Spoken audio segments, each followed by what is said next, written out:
Network. ሰላም አለይኩም ወራህመቱላሂ ወበረካቱ። ድነት ከበራችሁ የኡስሚ ዩቲዩብ ቻናል ቤተሰቦች አድማጭ ተመልካቾቻችን ከያላችሁበት ቦታ ሰላም መልካሙን ተመኘው።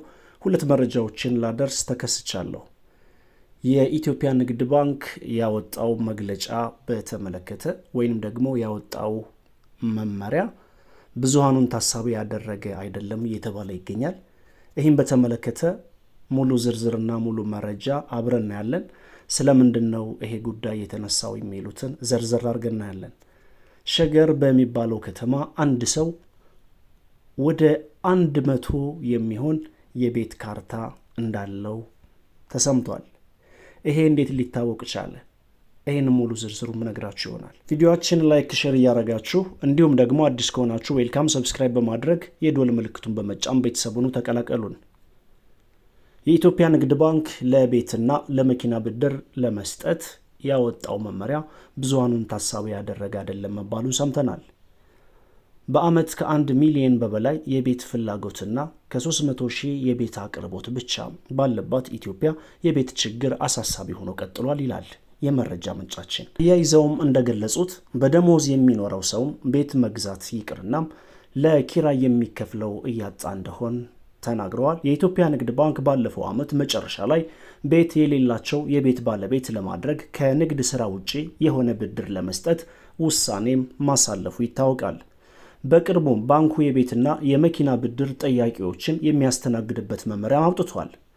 በመመሪያው ቤት ለመስራት ወይንም ደግሞ ለመግዛት እንዲሁም ያለውን ለማደስና ለማስፋፋት ብድር እንደሚሰጥ ተቀምጧል። በመመሪያው የተካተቱ ነገሮችን እስኪ እንመልከት። ማለትም ማሟላት ያለበት መስፈርት አንድ ሰው ለመበደር፣ ቤት ለመስራት፣ ያለውን ለማደስ፣ መኪና ለመግዛት ወዘተ ማሟላት ያለበት መስፈርት ምንድን ነው? ለሚገነባው ቤት ከሚጠየቀው ብድር 200% ዋጋ የሚያወጣ መሰረተ ልማት ያለበት አካባቢ ያለ ቤት በማስያዣነት መቅረብ አለበት። ሁለተኛ፣ ለብድር ከሚጠየቀው ገንዘብ 50% ያህሉ ቀድሞ በባንኩ መቆጠብ አለበት። ሶስተኛም ለቤት የተሰጠው ብድር በ10 ዓመት ጊዜ ውስጥ ተከፍሎ መመለስ ወይንም ደግሞ መጨረስ አለበት። አራተኛም ከ3 እስከ 6 ወር የእፎይታ ጊዜ ጭምር 14% ወለድ ተበዳሪው መክፈል አለበት። አምስተኛ ወለዱ በየጊዜው ሊስተካከል እንደሚችልና በዛ መሰረት እንደሚከፈልም ተቀምጧል።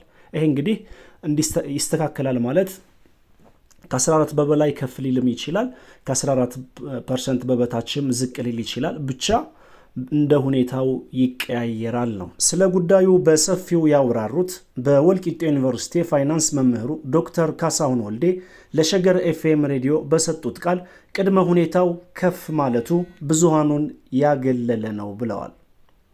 መምህሩ የቆጠበው 50% ሲደመር ደሞዙ ከነዚህ 10 ዓመታት ውስጥ ደሞዙ ማክሲመም ሊከፍለው የሚችለው ታሳቢ ተደርጓል። ባለትዳሮች ሁለቱም ሊሆኑ ይችላሉ ወይም ደግሞ አንደኛው ወገን ከሆነ የነሱ ታሳቢ ተደርጎ ቤቱን በወቅቱ ባለው ግምት 100% መሸፈን የሚችል ሲሆን ነው ፕሮሰስ የሚደረገው።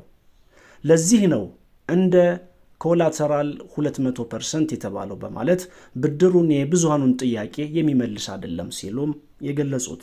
የፋይናንስ መምህሩ አክለውም ሚድል ኢንካም ታርጌት የሚል ተቀመጠ እንጂ እነሱ አፎርድ የሚያደርጉት አይደለም ብለዋል። ከኢትዮጵያ ንግድ ባንክ ለቤት ብድር መውሰድ የሚፈልግ ሰው ባንኩ ባስገመተው መሰረት ከሚበደረው ብድር 200% ግምት ያለው ማስያዣ ማቅረብ እንደሚጠበቅበት መመሪያው ሲያስቀምጥ ማስያዣው የመብራትና ውሃ ያለበት ከተሞችን ታርጌት ያደረገ ነው ያሉት ዶክተር ካሳሁን ይህም ለሽያጭ አመቼ እንደሚሆን ከአበዳሪው አንጻር ሪስክ ለመቀነስ የተወሰደ ስለመሆኑም ገልጸዋል።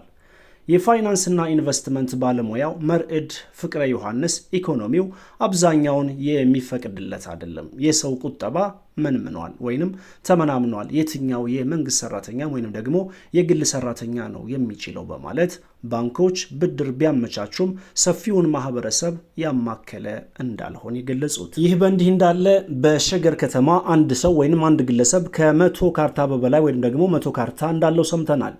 የዲጂታል ኢትዮጵያ 2030 ስትራቴጂ ማስጀመሪያ ስነ ስርዓት ወቅት የተገኙት የኢፌዴሪ ጠቅላይ ሚኒስትር ዶክተር አብይ አህመድ በዲጂታል ኢትዮጵያ ስትራቴጂ ዙሪያ የእሳት ዳር ወግ አካሂደዋል።